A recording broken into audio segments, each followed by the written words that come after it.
창세기 50장 말씀 보겠습니다.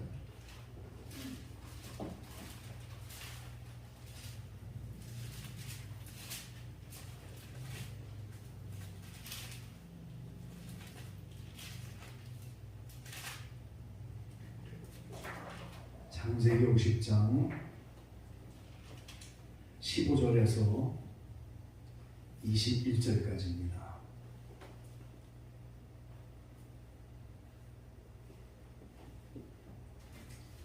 교도하시죠. 15절에서 21절까지. 요셉의 형제들이 그 아비가 죽었음을 보고 말하되 요셉이 혹시 우리를 미워하여 우리가 그에게 행한 모든 악을 다 갚지나 아니할까 하고 요셉에게 말을 전하여 가로되 당신의 아버지가 돌아가시기 전에 명하여 이르시기를 너희는 이같이 요셉에게 이르라 내 형들이 내게 악을 행하였을지라도 이제 바라건대 그 허물과 죄를 용서하라 하셨나니 당신의 아버지 하나님의 종들의 죄를 이제 용서하소서 하매 요셉이 그 말을 들을 때 울었더라. 그 형들이 또 친히 와서 요셉의 앞에 엎드려 가로되 우리는 당신의 종이니이다. 요셉이 그들에게 이르되 두려워 마소서 내가 하나님을 대신하리이까. 당신들은 나를 해하였으나 하나님은 그것을 선으로 바꾸사 오늘과 같이 만민의 생명을 구원하게 하시려 하셨나니. 같이 봅니다. 당신들은 두려워 마소서 내가 당신들과 당신들의 자녀를 기리리다 하고 그들을 간곡한 말로 위로하였더라. 아멘.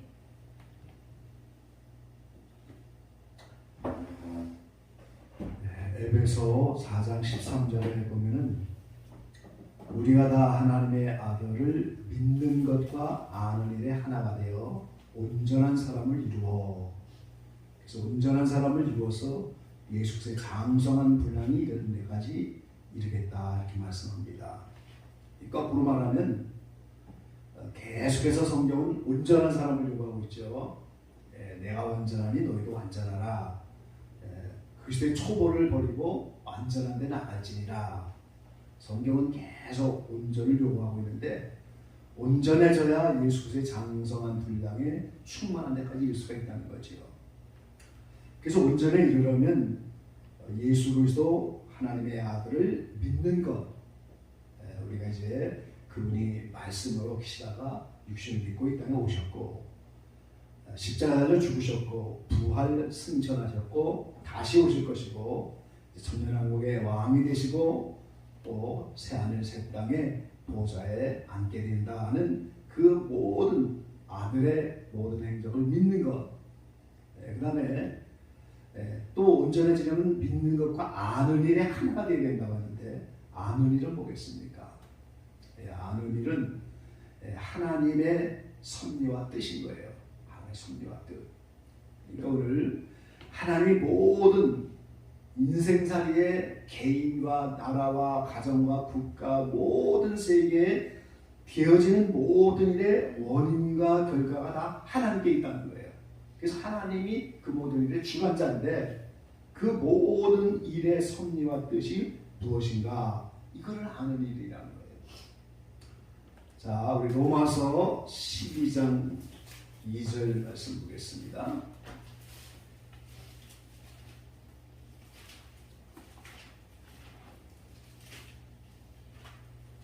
로마서 12장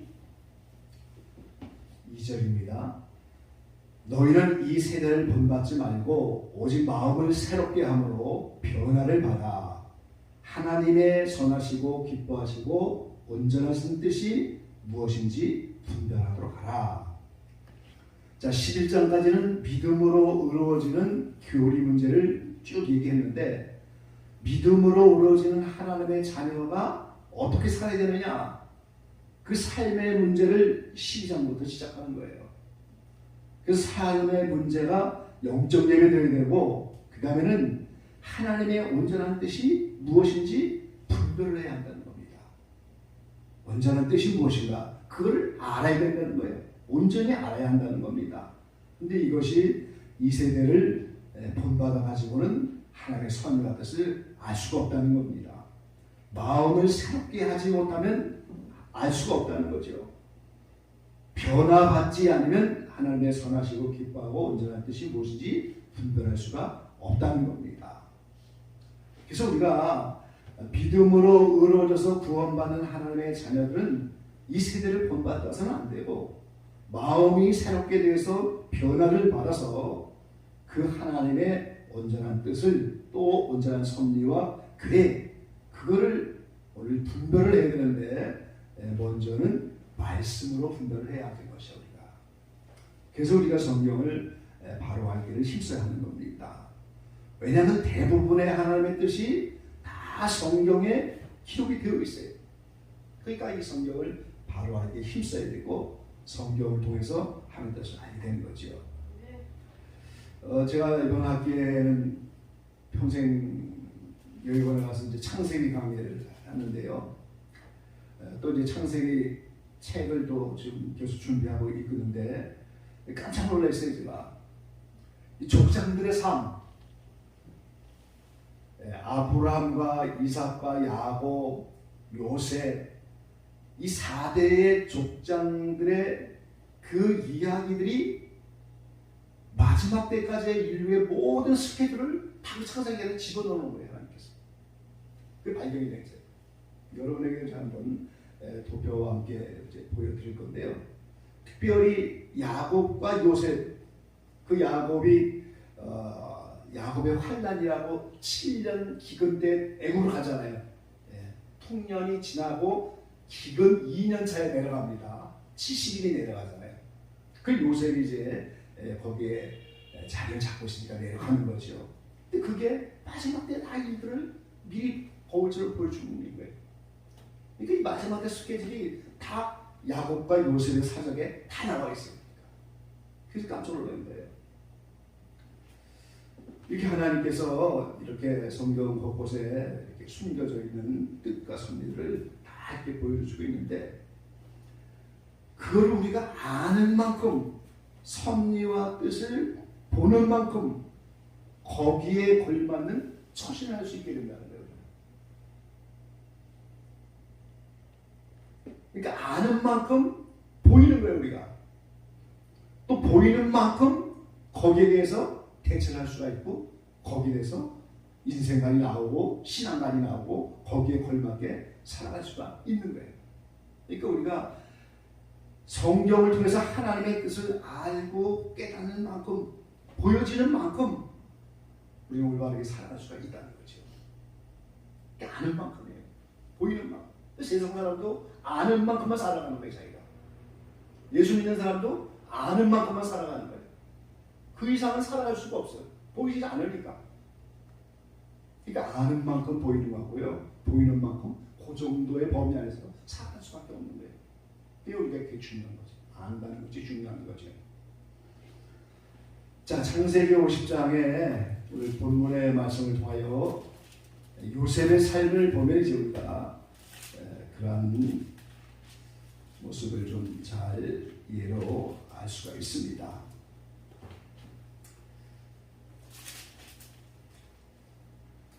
자, 이 본문 가운데 15절부터 이제 애굽에 내려가서 7년 흉년이 다 끝나고 이제 147세가 돼서 아버지 야곱이 죽었는데 그 아버지 야곱을 이제 오늘 장사를 했습니다.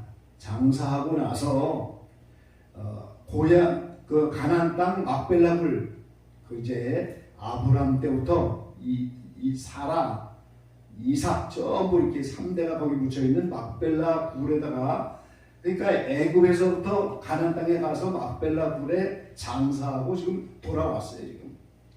그래서 14절에 요셉이 아비를 장사한 후에 자기 형제와 후손과 함께 애굽으로 돌아왔더라 그랬잖아요. 자, 그러고 나니까 이 요셉의 형제들이 아버지가 살아계실 때는 우리를 그냥 내버려 뒀지만 아버지가 없으면 우리를 죽이지 않겠냐 이제.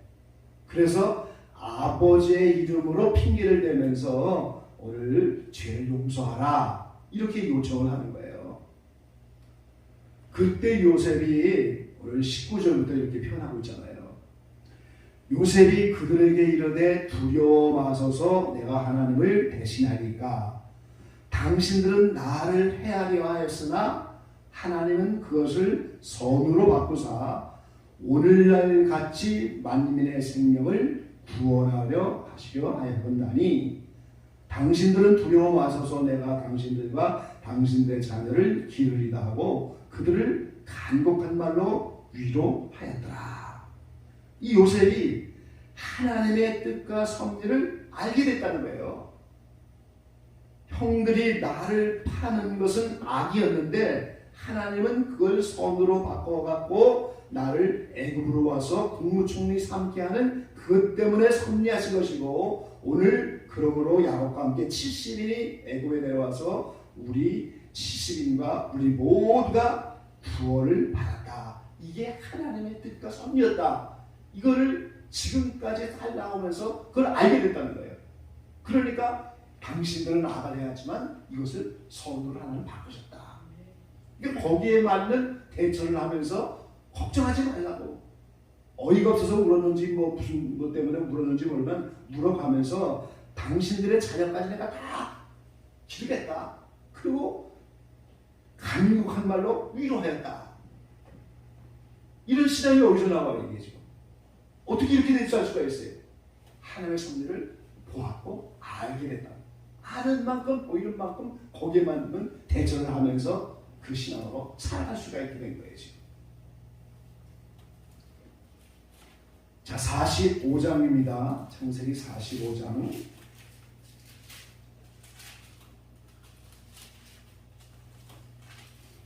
45장 3절에서 10절까지만 한번 또 교독해 보시죠. 요셉이 그 형들에게 이르되 나는 요셉이라 내 아버지께서 아직 살아 계시니까 형들이 그 앞에서 놀라서 능히 대답하지 못하는지라. 요셉이 형들에게 이르되 내게로 가까이 오소서. 그들이 가까이 가니 가되 나는 당신들의 아버지 요셉이니 당신들이 이르되 파는 자라. 당신들이 나를 이곳에 팔았으므로 근심하지 마소서. 한탄하지 마소서. 하나님이 생명을 구원하시려고 나를 당신들 앞서 보내셨나이다. 이 땅에 있는 동안 흉년이 들었으나 아직 5년은 기경도 못하고 추수도 못할지라. 하나님이 큰 구원으로 당신들의 생명을 보존하고 당신들의 후손을 세상에 두시려고 나를 당신들 앞서 보내셨나니 그런즉 나를 입으로 보낸 자는 당신들이 아니요 하나님이시라. 하나님이 나로 아래의 아비를 삼으시며 그 온 집의 주를 삼으시며 애굽 온 땅의 지도자를 삼으셨나이다. 당신들은 속히 아버지께로 올라가서 고하기를 아버지의 아들 요셉의 말에 하나님이 나를 애굽 전국의 주로 세우셨으니 내게로 지체 말고 내려오사. 아버지의 아들들과 아버지의 손자들과 아버지의 양과 소와 모든 소유가 고센 땅에 있어서 나와 가깝게 하소서. 아멘.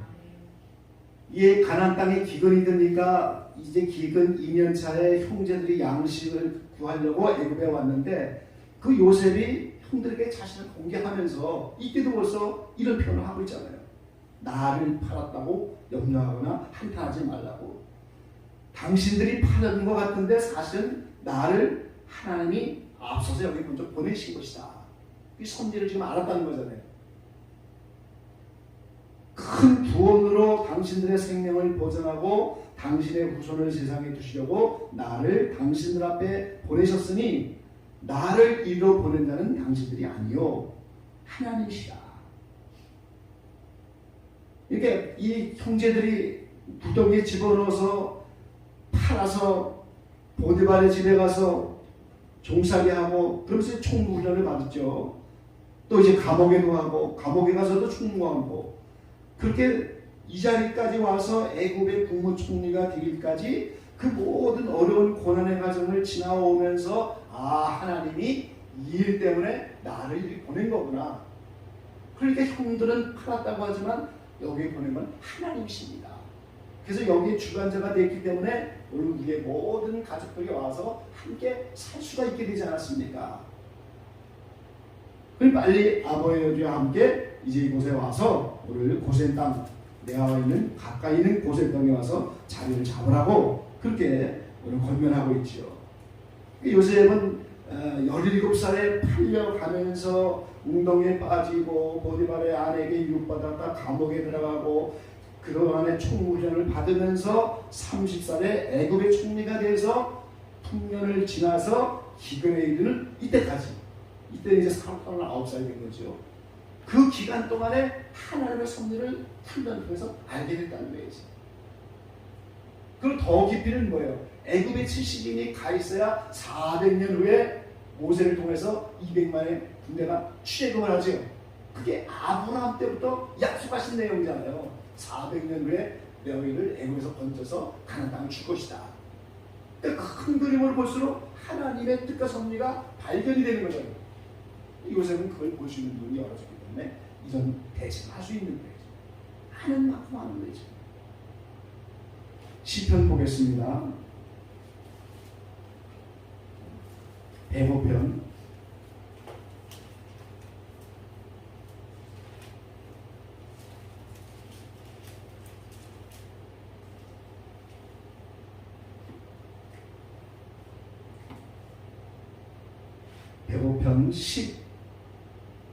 15절입니다.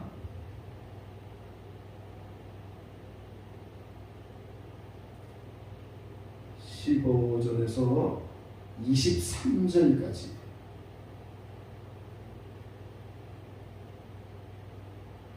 교독해 보시죠.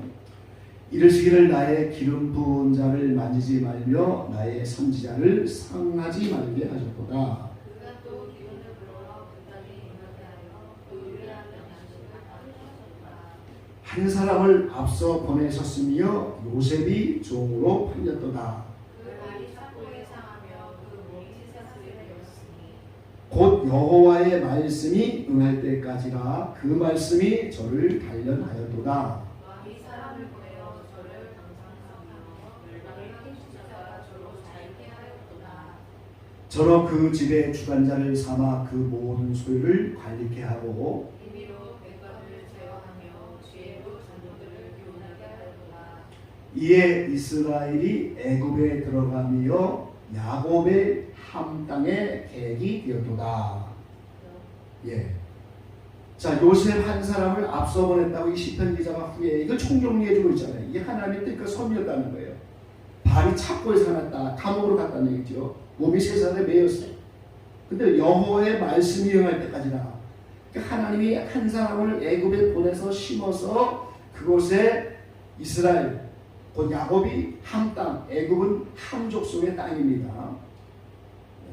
그러니까 이 죄악 세상 바로 함, 노아의 이제 범죄한 함의 땅인데 그게 거기 가서 400년 후에 출애굽하도록 하시는 말씀이 있고 또 요셉 개인적인 성장 과정이 있고 이 모든 말씀이 응할 때까지 단련하셔서 일을 하셨다는 거죠.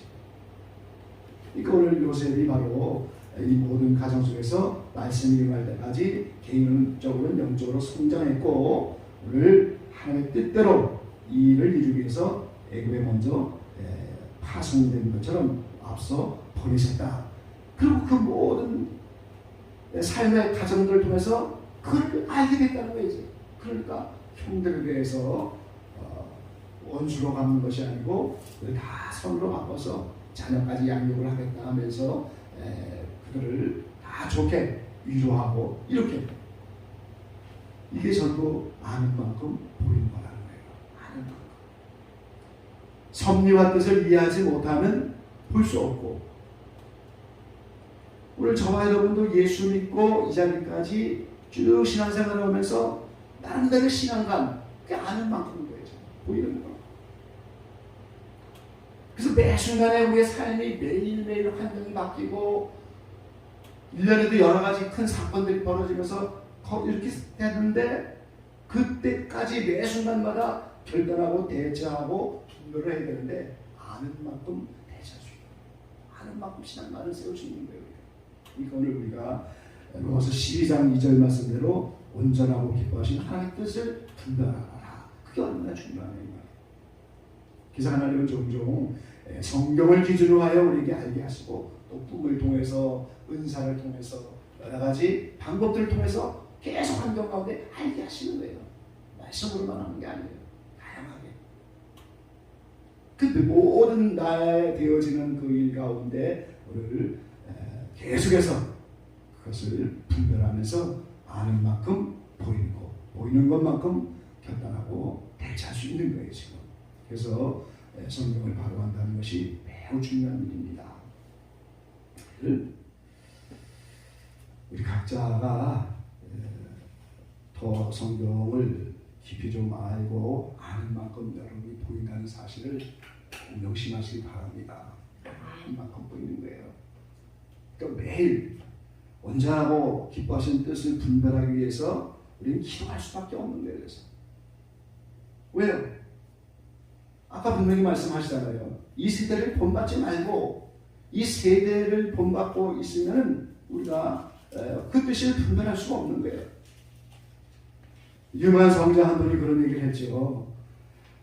두 눈을 다 열어놓고는 세상을 보는 눈, 하나님을 보는 눈을 두 눈을 가지고는 하나님을 보는 눈을 알 수가 없다.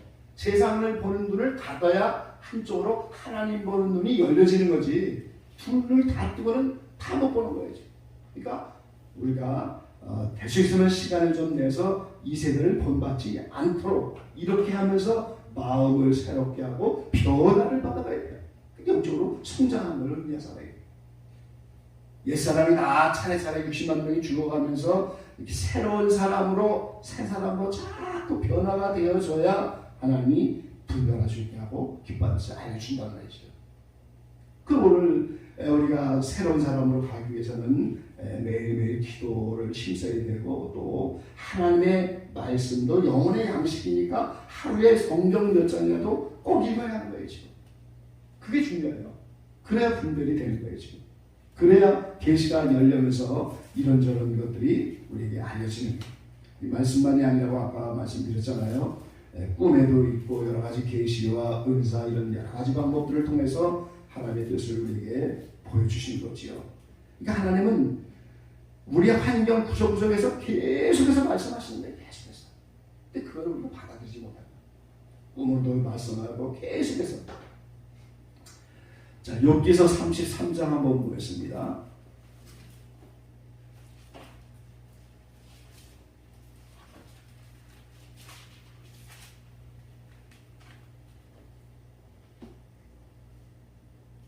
(13절입니다) 13절 18절까지 한번 기록해 보시죠. 하나님은 모든 행하시는 것을 스스로 진술치 아니하시나니 내가 하나님과 변쟁함은 어쩌리뇨. 사람은 무관히 여겨도 하나님은 한 번 말씀하시고 다시 말씀하시되 사람이 침상에서 졸며 깊이 잠들 때나 꿈에나 밤의 이상 중에 사람의 길을 여시고 인치듯 교훈하시나니 이는 사람으로 그 꾀를 버리게 하려 하시며 사람에게 교만을 막으려 하십니다. 그 사람의 혼으로 무덤에 빠지지 않게 하시며 그 생명으로 하나를 멸망치 않게 하시느니라. 아멘. 자, 꾀대로 살아가면 반드시 멸망하죠. 교만하면 멸망의 패망의 선복입니다. 교만이 혼으로 구덩이에 빠지지 않아야 되고 칼은 이제 원수, 외세, 이렇게 전쟁 이런 걸로 멸망하는 건데 하나님은 꾀를 버리게 하시고 교만해서 망하지 않게 하시고 구덩이에 빠지지 않고 칼로 멸망치 않게 하시려고 자꾸만 말씀하시는데 사람은 무관히 여기는 거예요. 사람은 무관히 여기. 그 하나님은 어떻게 해요? 성경을 통해서도 말씀하고 침상에서 졸 때, 깊이 잠들 때, 꿈에나 밤의 이상 중에 귀를 여시고 인치듯 교훈하신다. 인친다는 걸 도장을 찍어서 확신한다는 거예요. 그래서 여러분이 꿈과 계시는 말씀으로 다음으로 중요한 것들이에요. 선생님 꿈들을 안 보시는 것 같아요. 꿈 물어보는 사람도 없더라고요. 요새는 보니까. 꿈이 얼마나 중요한 건지 몰라요. 실려가는 꿈이. 대부분 이제 뭐 사람들은 그 개꿈이다 하고 뭐 엉뚱한 거 갖다 붙이는데 전부 해석만 바로 하면 다 하나님 뜻이에요.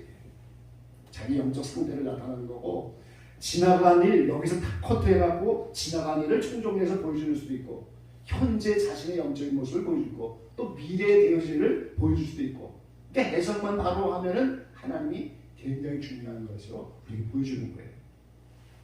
꿈의 은사가 있으면 아주 굉장히, 먼저 교회를 몇 사람이 꿈의 은사들이 있어가지고 말이죠.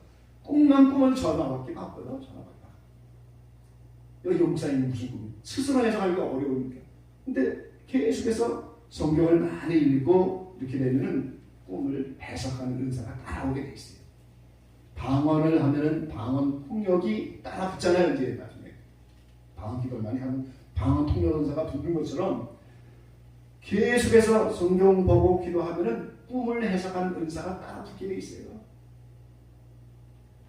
그런 것들이 이제 우리가 필요해요. 왜? 하나님의 뜻이니까 그게. 자, 마태복음 11장 보겠습니다.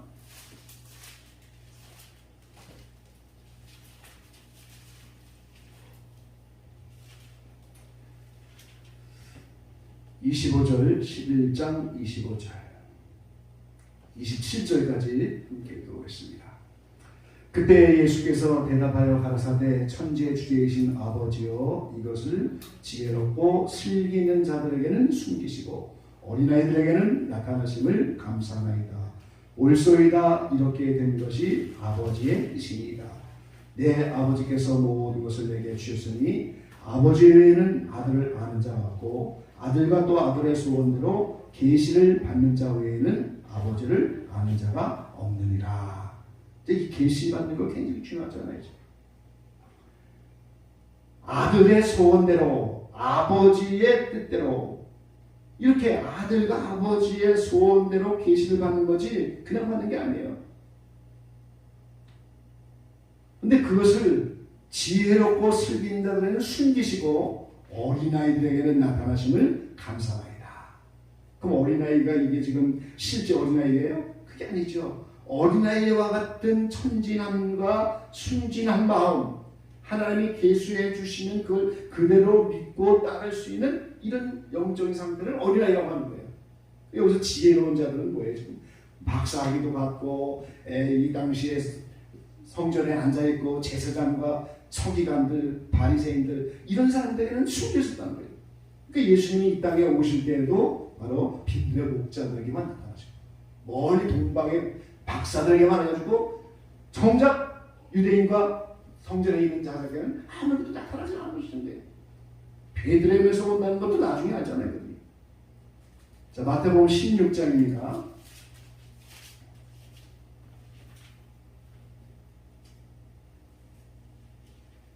16장 15절 한번 보시죠. 15절 가라사대 너희는 나를 누구라 하느뇨? 시몬 베드로가 대답하여 가로되 주는 그리스도시요 살아계신 하나님의 아들이시니이다. 자, 그리스도는 기름 부은 자라는 거죠. 메시아라는 뜻입니다. 14절에 보면은 세례 요한, 예수님이 세례 요한이다. 어떤 사람은 엘리야다. 구약의 마지막 말라기서에 오리라 하는 엘리야라고 예언이 되어 있잖아요. 그 엘리야가 왔다는 거고, 어떤 이는 에레미야 또는 선지자 중에 하나이다. 근데 예수님이 너희는 그럼 나를 누구라 하느냐? 시몬 베드로가 대답하여 가로되 주는 그리스도요.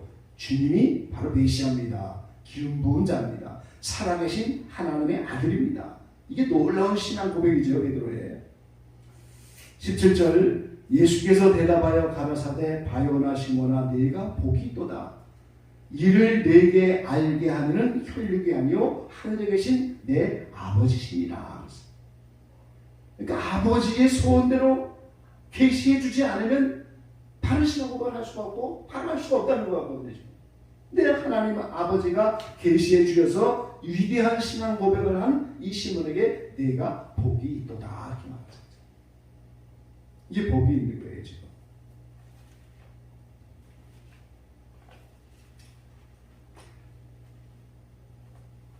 다니엘서 10장 보겠습니다.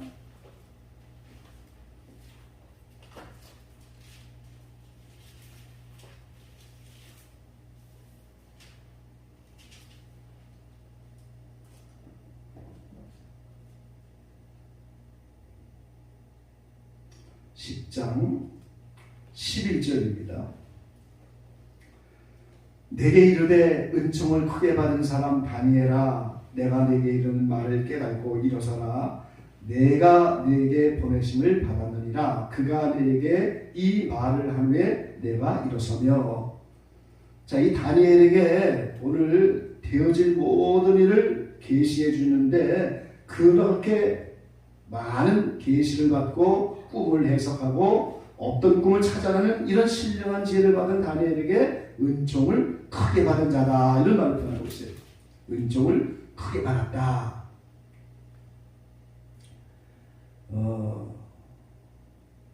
9장 23절도 한번 보시죠. 곧 내가 기도를 시작할 즈음에 명령이 내렸으므로 이제 네게 고하러 왔느니라. 너는 크게 은총을 입은 자라. 그런즉 너는 이 일을 생각하고 그 이상을 깨달을지니라. 자, 다니엘에게 여러 번 은총을 크게 받았다 그랬어요. 물론 다니엘이 포로로 잡혀가서 그곳에서 이제 하나님의 뜻대로 살아보려고 여러 가지 금식도 하고 올바로 살려고 몸부림을 많이 치는 삶을 살았죠. 근데 하나님이 어린 시절부터 지혜와 총명을 주셨어요. 지금 지혜와 총명을 주셨기 때문에 1장에 보면은 1장 17절에 한번 보시죠. 하나님이 이대의 소년에게 지식을 얻게 하시며 모든 학문과 재주에 명철하게 하신 후에 다니엘은 또 모든 이상과 몽조를 깨달아 알더라 그랬죠. 19절에 왕이 그들에게 말하여 보매 무리 중에 다니엘과 하나니엘과 미사엘과 이사 같은 자 없으므로 그들로 왕을 모시게 하고, 왕이 그들에게 모든 일을 묻는 중에 그 지혜와 총명이 온 나라 박수와 술객보다 10배나 나은 줄을 아니라. 자, 하나님이 이렇게 지혜와 총명을 주셨고 이상과 문제를 깨달아서 이렇게 학문과 재주에 명철하셨다. 이거 왜 아까 마태복음 11장에 있는 것처럼 바로 어린아이 같은 심령이 준비되어 있기 때문에 그렇게 보여줬던 거예요 지금.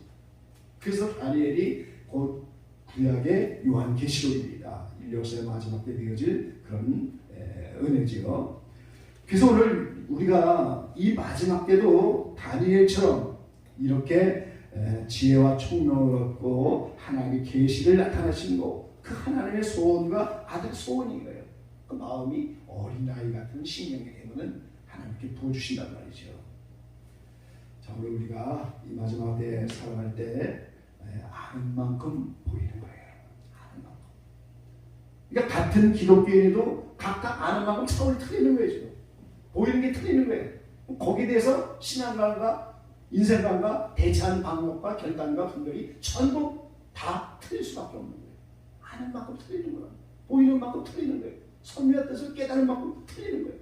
하나님 그 선미의 뜻을 말씀을 통하여 기도 중에, 소원대로 계시 중에, 꿈 중에, 환상과 비몽, 다양하게 계속 말씀하는데 사람들은 불안히 여긴다. 네, 아는 만큼 열리게 되시길 바라고요. 사모하는 마음으로 어린아이와 같이 이렇게 순진한 마음으로 준비하면서 성경과 말씀과 기도로 또 여러 가지 은사를 구하게 되는 하나님 다니엘처럼 이렇게 은총을 주시고 우리와 함께 하셔서 우리가 아는 만큼 보이는 만큼 남은 생에 거기에 대처해서 살아가실 힘을 얻게 될 줄 믿습니다.